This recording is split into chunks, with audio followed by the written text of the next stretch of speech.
Hi, everyone, and welcome back to Secret Studio. My name is TJ from Avid, and I'm unbelievably thrilled to have two incredibly talented people with us today. Greg Jamrok, Kris Bowers. Thank you for being here. Yeah, thank you. Appreciate it. Yeah, happy to be here. Thanks, TJ. Awesome. Kind of loud there. Hot mic. We have a lot to go over today, and so I don't want to take too much time away from the things you're going to be showing us, but maybe to get started, you can give us the short story of how you got into music to begin with, a little bit about your background. Yeah? Yeah, so my parents decided before I was born they wanted me to play piano for some strange reason. They're not musicians. They just, my dad heard some piano music and it made him emotional, and he's not an emotional guy. And I think it was that combined with being inspired by the Williams sisters' dad and like Tiger Woods' dad, and like that kind of era of, you know, deciding things for your children early on. So I started playing piano when I was about 4, but it was really around, I'd say 8 or 9, where I realized I could express my emotions improvising and playing piano from this more emotional headspace, that it became this thing that I needed to do. For you? So I grew up in Northwest Indiana and played saxophones, alto, tenor, bari in the high school band. And we were going to do a musical, Sound of Music. And I really wanted to be in the pit, but there's no saxophones and we had no French horns. So I asked the band director if I transpose the horn books for alto and tenor sax, can we play in the pit?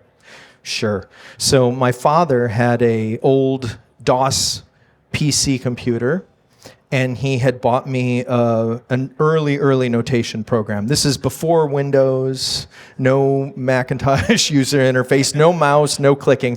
Every note had to be entered in as a long string of commands, what octave it was in, what articulation it was, what dynamic. So I entered the whole Horn 1 and 2 book, hit transpose, checked it out, hit print, and so we got to play in the musical, and it was great. I loved it, and it was a really early introduction to, you know, what I do now with music notation and Sibelius.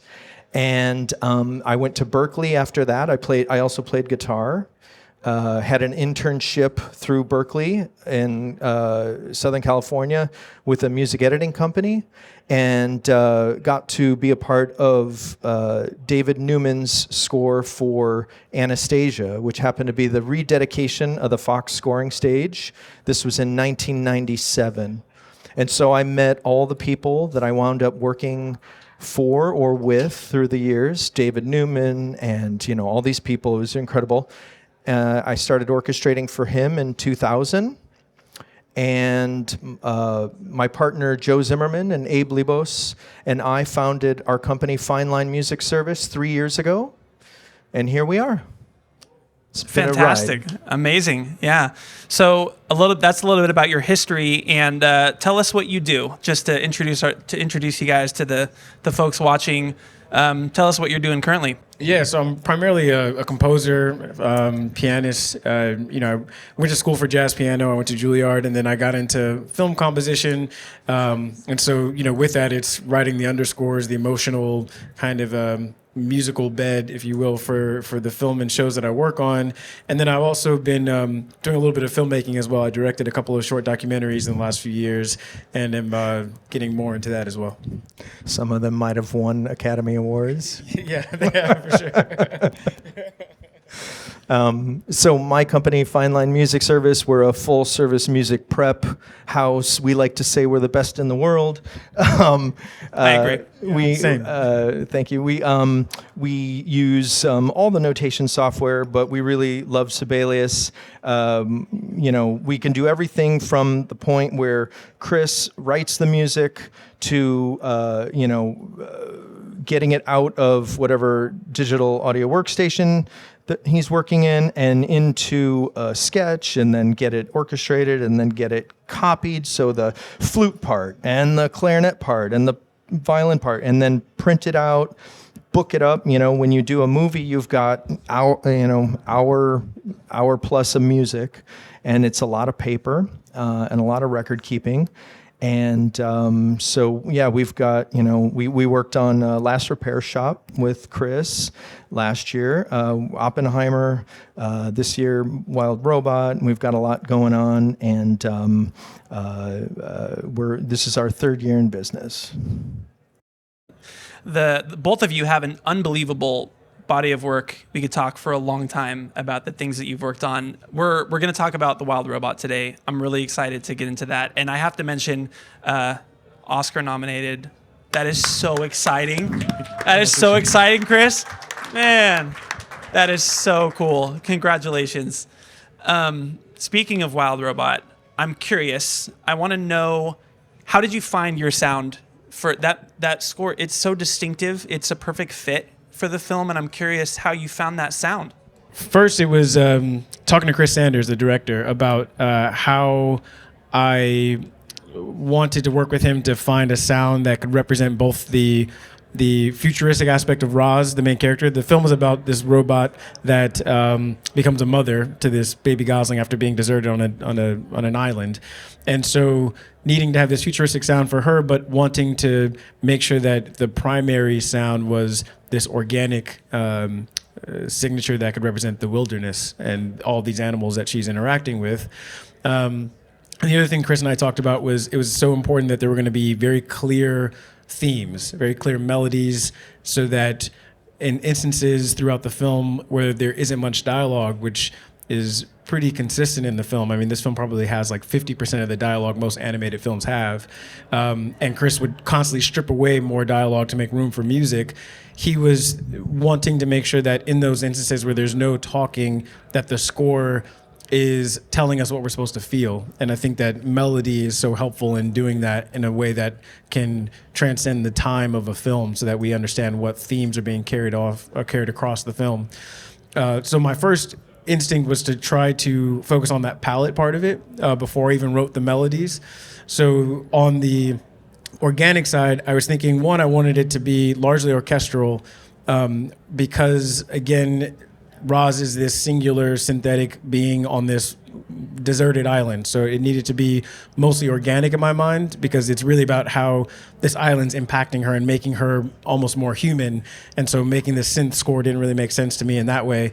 And the other reason is because they were very inspired with the animation by Studio Ghibli, and also looking at films like Bambi and early Disney animation, and how much those films had this painterly style to them. And so for me, those films in that era musically were also written by some of the greatest composers like in and outside of music for media, where they're writing orchestral music that could exist outside of the context of the movie and still be these really beautiful, well thought out orchestral pieces of music.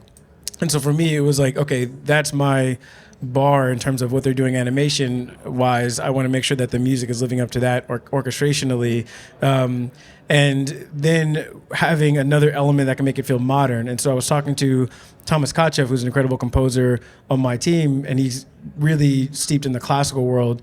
And he recommended sandbox percussion. And they're this amazing percussion ensemble that approaches percussion more like Foley, where they're playing pots and pans and wood logs and glass bottles and an oxygen tank and all kinds of weird things. We have some footage of the walkthrough of the studio here. I'll play it while you're talking about it. Yeah, so this is their setup. So they basically set up, it's 4 guys and they set up these stations, and we work with them to figure out what sounds they should be working with and that they could bring from their workshop.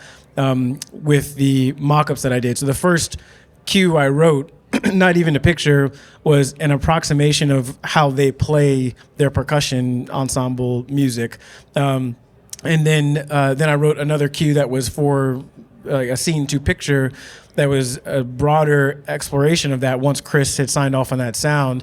And then we actually sent that piece to them early on. I was on the film for a little over 2 years. So we sent that to them, and they recorded that, and then we built a library out of that so that then I could write with those sounds and have it be something that was closer to their thing. And so it was having that orchestration or orchestral sound, then sandbox percussion was like this ASMR layer on top of that.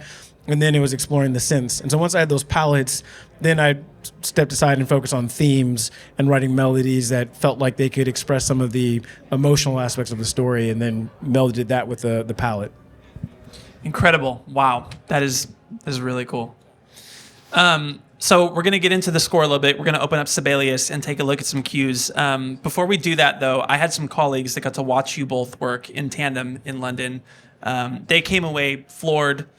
I came away very jealous. You'll come to the next. Yes, exactly. Yeah. Wondering if you can just paint us, before we get into the score, really quickly, just paint us a picture of how you two work in tandem and how you kind of use Sibelius to make these things happen. Yeah, I always think of my relationship with Greg as like a director and a cinematographer, where, a director might have sometimes a very specific idea of a lens choice. Sometimes it's more of a feeling. Sometimes it's like a collaboration to figure out how are we going to best represent this, like lighting wise and all of that. And so, basically from that very first cue that I wrote early on, it was sending Greg and Fineline the MIDI mockup, and that MIDI mockup is a mix of things. Sometimes it's like, each part is mocked up. Sometimes it's like loops that are in there. Sometimes it's things that they're gonna have to transcribe and like figure out what it is, and then oftentimes it's also like, okay, I didn't really do much for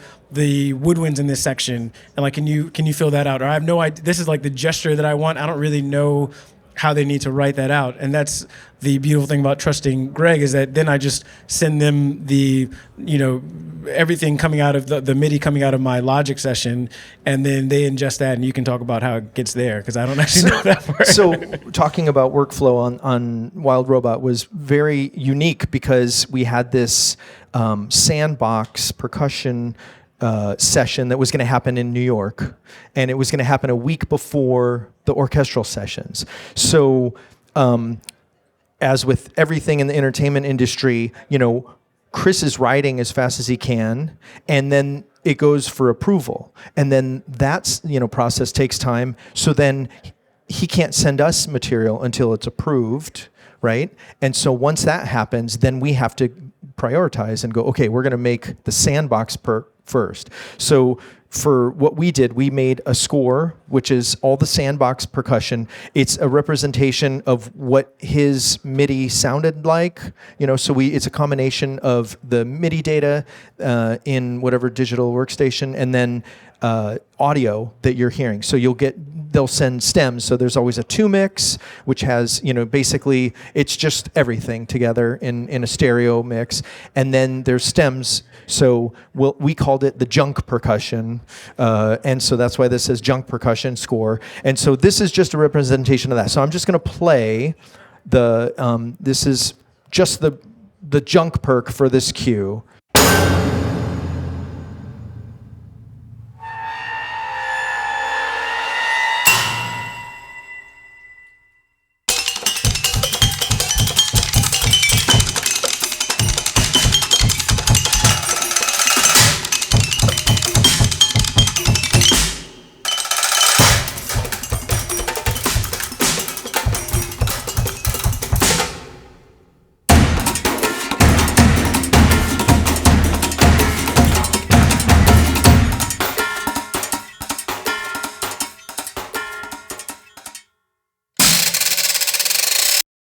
Wow. Right? Yeah, I think one of the amazing things that so much of this process has to do with trust, because like Greg says, he's getting the stems, and there's so many times where Greg or somebody on the Fine Line team will be like, I'm hearing this, but it's not reflected in the MIDI, or vice versa. Like there's something in the MIDI that we're not hearing, but that level of detail in terms of figuring out, like, making sure that they're representing everything that's on there. And then going back to this session, the other thing that I really love about my partnership with Greg is that there are so many times where when we're in the studio and we actually have the live musicians, it maybe doesn't sound exactly the way that we imagine, or maybe there are times where it is what we imagined, but it doesn't actually fit the moment as well as we thought it did. It might be too big or too loud or too soft or any of that kind of stuff, or maybe the director has a comment or something like that. And so I immediately turned to Greg to, say like, okay, this feels too big to me. What are your suggestions? And then Greg might be like, oh, let's do half of them mutes, or why don't we put the mutes in the back, or why don't we like try to, have half the section playing it, or different things like that. And so I think there's so much trust because of how well Greg will know the music based on those mock-ups, that any sort of suggestion, I know it's in service of making sure the music sounds exactly the way the director approved it and the way that we wanted it to sound based on those mock-ups. I imagine that you guys are also working so Gonna fast. make me blush. That's all true. Thank you. I imagine you guys are also working so fast that it adds another layer to that Well, trust, right? so when they were in New York recording that, having fun, we're back here in Culver City trying to get this part of it done. So this is the orchestral score. So this is that same section of music with the orchestra. Here we go.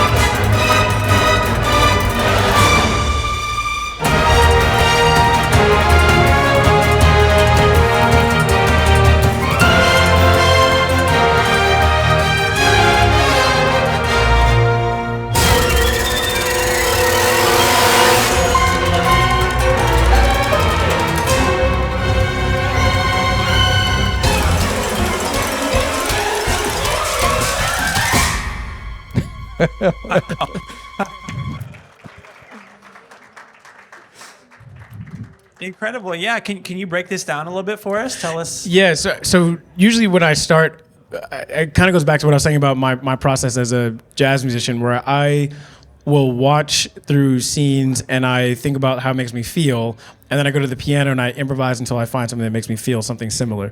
I also often will create these playlists that end up being hours and hours and hours long that are all references, because for me, I feel like I've always been so inspired whenever I find another artist's reference that it helps me remember that people are inspired by other things. And so with this one, I feel like it was actually probably a John Williams cue from the third Harry Potter that inspired the very beginning. It was something about like, it's almost like I create my own temp, because oftentimes when I'm working on a film, the editor has already placed some temp music there, and oftentimes it doesn't feel like music, and that's like music from another film that they use to edit with, and it's not something that I feel like it always is working for me. And so I'll try other things to like, get my wheels turning, and there's something about a cue that had this interesting texture in the very beginning, where it was primarily the brass and woodwinds playing this like kind of stabbing figure, if you go back to it. Yeah, exactly. And then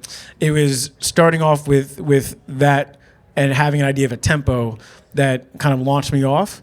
So then once I had, if you go back to the full score, Greg, so that was like looking at really starting off with this little motor here, this just little eighth note thing, and then, adding to that. And then once it gets into more of a groove part of it here, it becomes like, okay, then this became the anchor, this viola and cello part. So for me, it's like finding something that is either an ostinato or like a rhythmic anchor that I can then build around as like scaffolding essentially.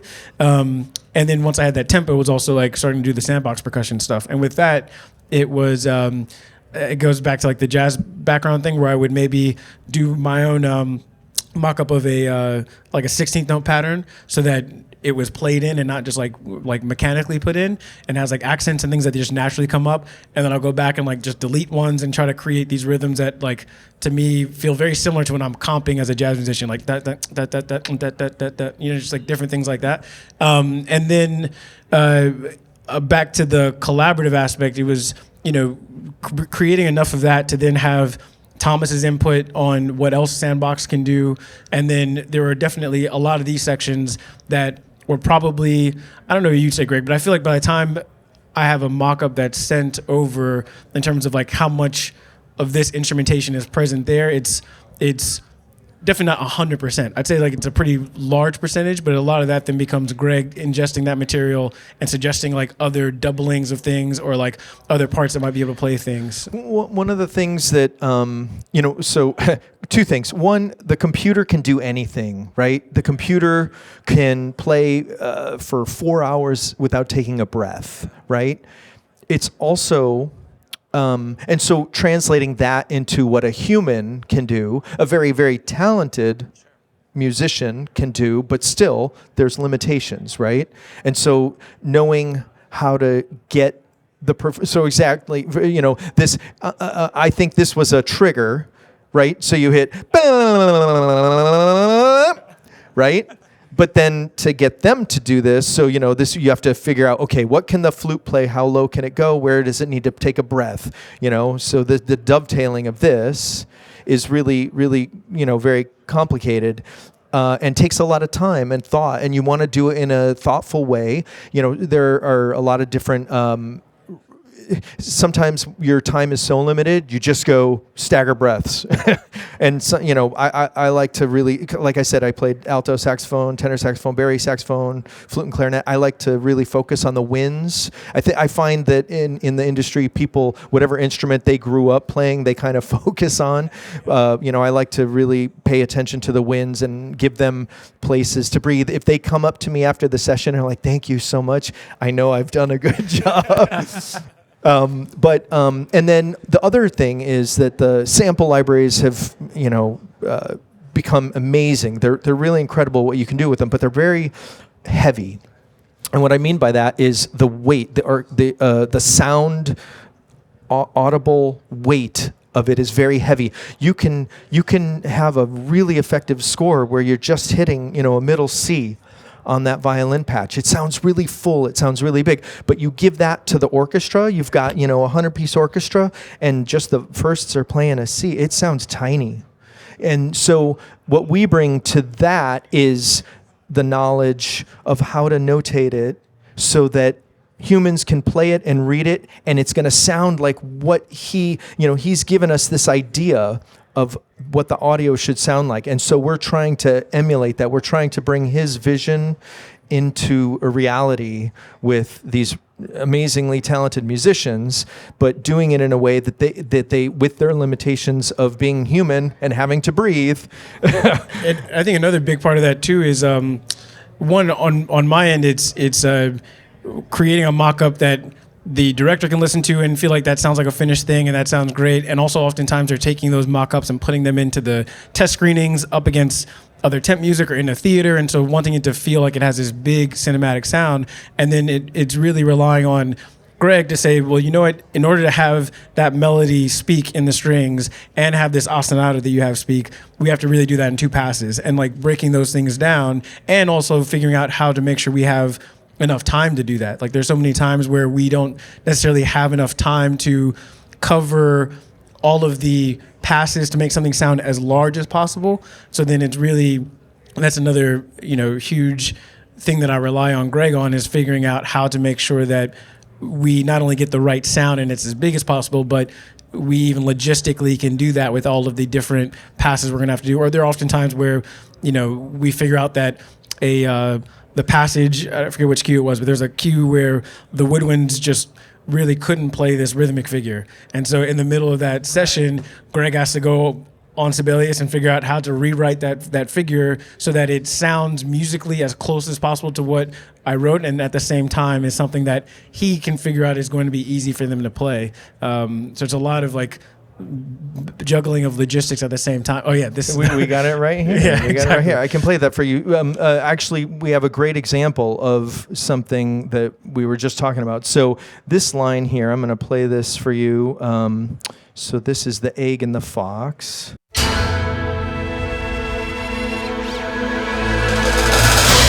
That melody. Da-da-da-da-da.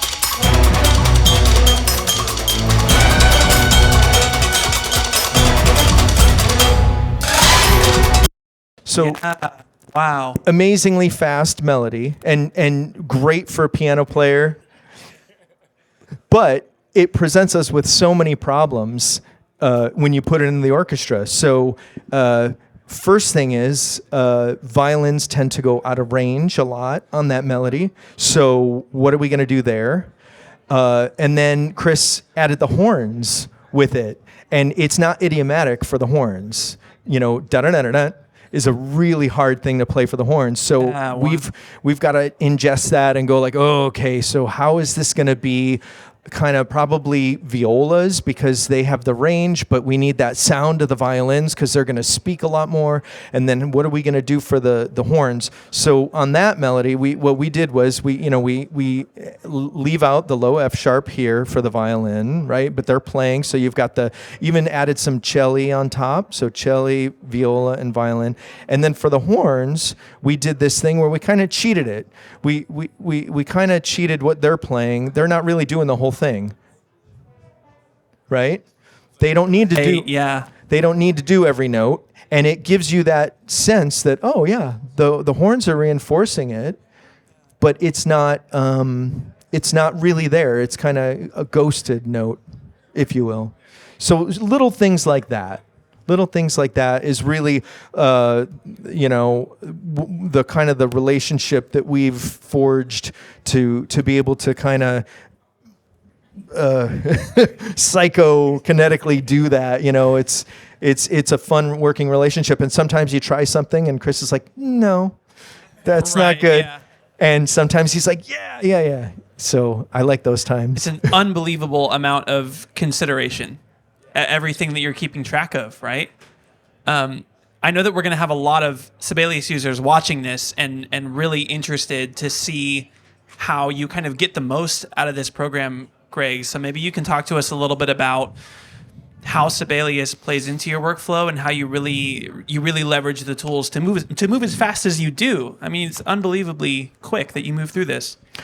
Yeah, Sibelius. So I think, as with almost every computer program, it really comes down to having your template set up. That's the most important thing you can do, is focus on the template. And Abe and I, my partner Abe Lebos and I, when we started Fine Line, we spent a large amount of time rebuilding our templates from the ground up, knowing all the experience we've gotten over the years, of 25 years of doing this, what was going to help us and what was not. And the linked parts in Sibelius is huge. Now, we have a team of about 30 people, and sometimes you need to copy a cue in 2 hours because there's a revision, it comes in, we got to have the team do it. So we'll extract and have everybody, so like for this one, you'll have somebody and you'll say,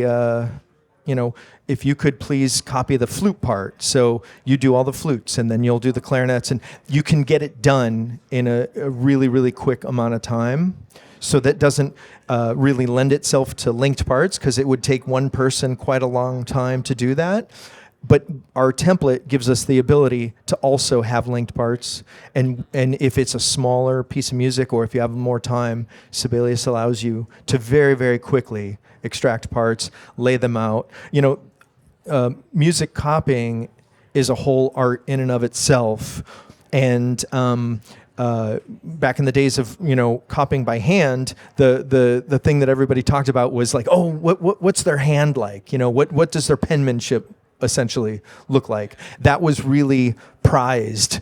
If you had a beautiful hand, not necessarily always the right notes, but the hand was beautiful. With the computer age, the thing we focus on is clarity, right? So it's really important to have a good layout, have a page turn, have when there's an ascending chromatic passage, have sharps going up and flats coming down, or scales. The players are sight reading this music. I mean, everything we just played, this whole thing. So they're sight reading this. So here, let me just do this 50.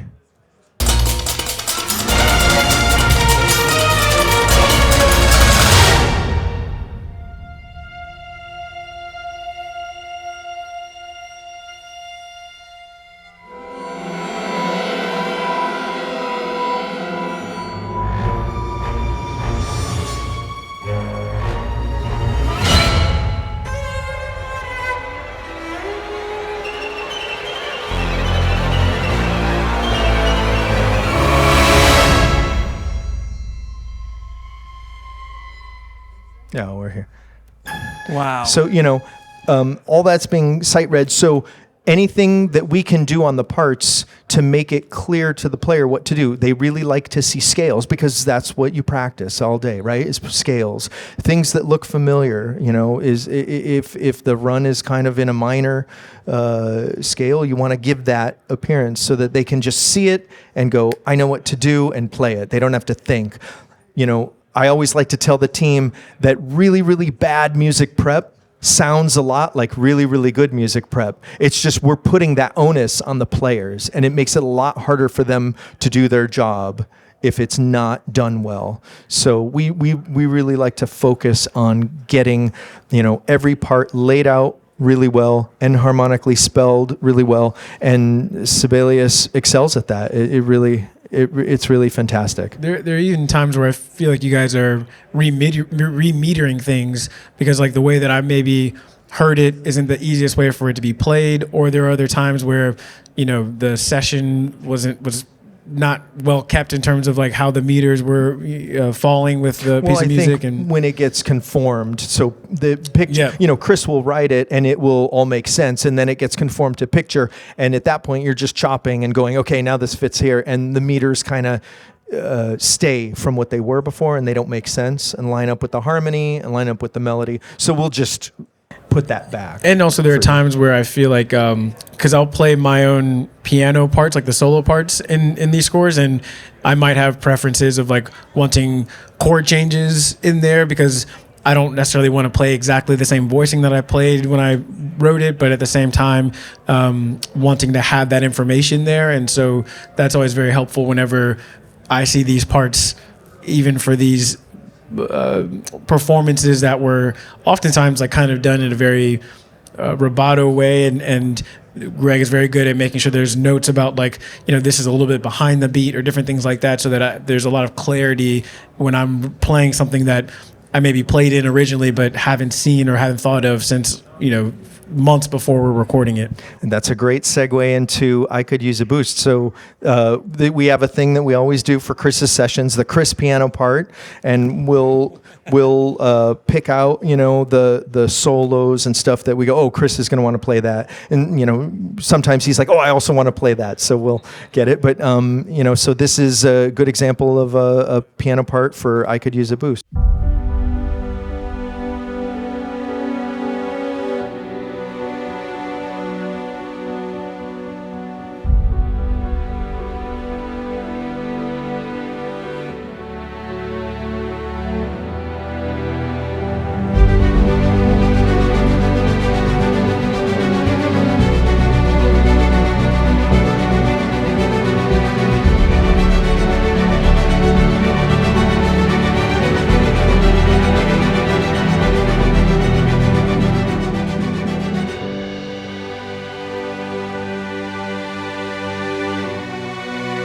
Another thing too, I'll just talk over it, is just how much I appreciate.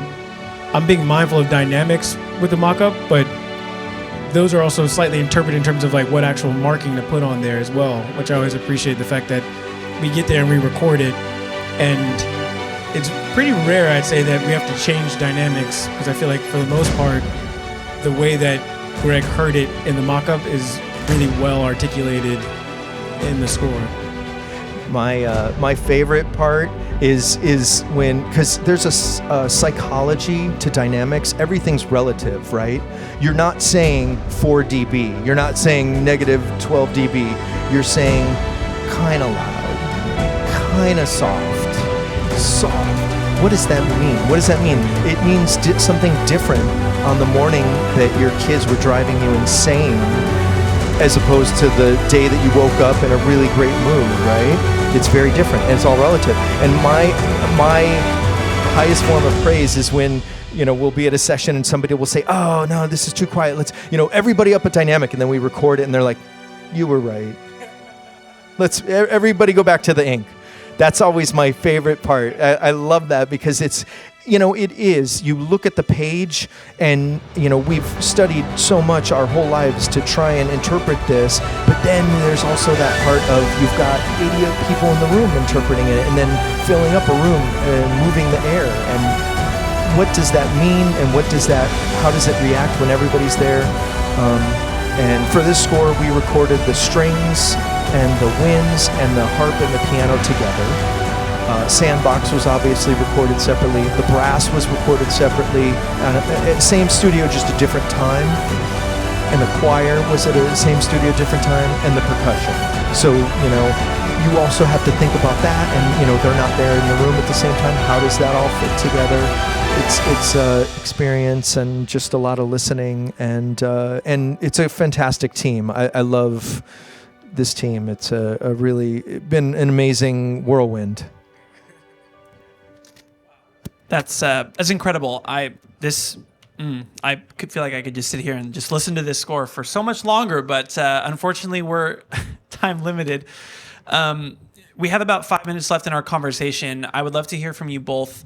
How can we stay in touch and follow what you're doing and just make sure that we're looped into what you're working on next?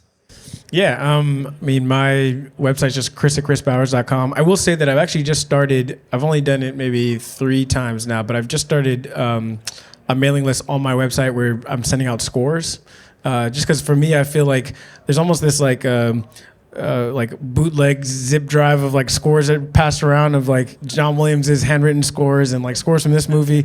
And those things I treasure so much because literally every project I'm like poring over those to see is there something else I can look at for like a way to orchestrate this and like a way to approach this, and also a lesson in like what's possible for the orchestra to play oftentimes. And so I always feel like it's kind of hiding the brushstrokes to not share that information.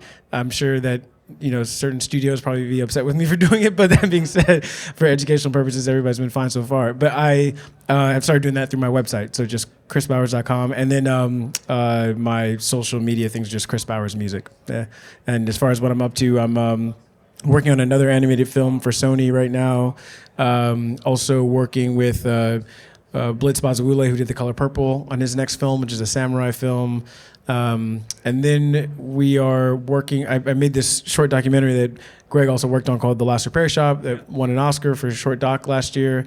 And we're working on not only turning it into a feature film, but raising $15 million for that repair shop to make sure that it's the shop that repairs all of the, thanks, Matt. It repairs all of the instruments for LA public school kids. And it's LA's the last city of its kind to do that, where kids that go to public school get free and freely repaired instruments. And in LA, 82% of the kids are below the poverty line. And so for us, this shop is really the only reason they have those working instruments, because there are other programs that provide instruments, but once those instruments break, it's a shop that needs to be there to help them. And so we're raising $15 million to make sure that that shop is there to make sure that these kids always have working instruments. Wow. Incredible. That's incredible. That's really, really cool, Kris. Greg, how can we stay in touch? FineLineMusicService.com is the web address, and all the information for our team is there. Instagram, Fine Line Music Service is the handle. We'll be doing the Academy Awards this year. We're doing the music prep on the Academy Awards. We just finished working on a Danny Elfman film. Section 31 with Jeff Russo is coming out. They're just premiering it in New York this weekend.